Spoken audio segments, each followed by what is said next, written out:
আপনি কে কোন দল করেন সেটা আমার জানার বিষয় নয়, আপনি কে কোন পেশার লোক সেটা আমার জানার বিষয় নয়, আপনি কে কোন মন্ত্রী কোন এমপি সেটা আমার জানার বিষয় নয়।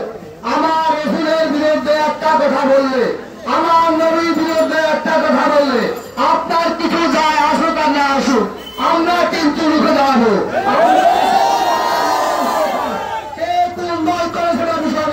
আপনি আওয়ামী লীগ করেন, বিএনপি করেন, জামাত করেন, জাতীয় পার্টি করেন, কিছু আমাদের আসবে না।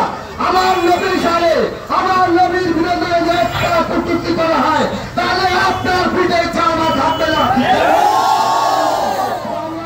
বন্ধুগণ, শুধু বাংলাদেশ নয়, সারা বিশ্বে যতগুলো মুসলমান কান্ট্রি আছে প্রত্যেকটা মুসলমান কান্ট্রিতে আমার নবীর সালে একটা আওয়াজ তোলা হলে, আমার নবীর বিরুদ্ধে একটা পরিবর্তন কথা হলে, আমার নবীর বিরুদ্ধে বিন্দুর পরিমাণ যদি প্রযুক্তি করা হয় তাহলে সারা বিশ্বের মুসলমান রক্ত দিতে যেমন জানে, রক্ত দিতে তেমন জানে।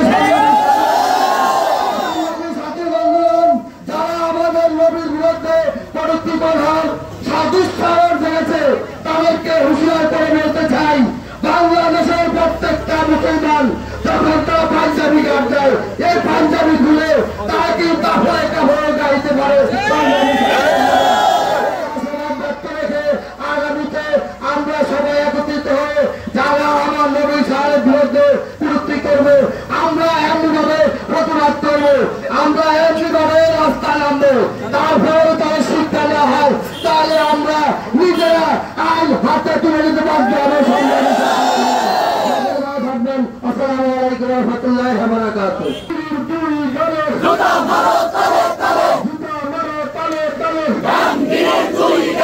আমি সমস্ত হিন্দু ভাইদের প্রতি উদাত্ত আহ্বান করে জানাবো, আপনাদের আমরা মুসলমান জাতিরা কতটা সুশৃঙ্খল এবং কতটা শান্তিপ্রিয়, আমরা আপনাদের মন্দিরগুলোকে পাহারা দেওয়া সেটা প্রমাণ করতে ঠিক না। যদি আপনারা আমাদেরকে ধুলি মারেন, আমাদের নবীর সামনে প্রযুক্তি করেন, তাহলে মুসলমানের রক্ত দিয়ে হইল আপনাদের কল্যাণ উড়ে দিবেন। আপনাদের সামনে ব্যক্তিত্বের একজন সংক্ষেপে 1 মিনিট নামাজের সময় হয়ে গেছে, যেমন আলী সাহেব রূপসাহেবের 30টা দর্শক।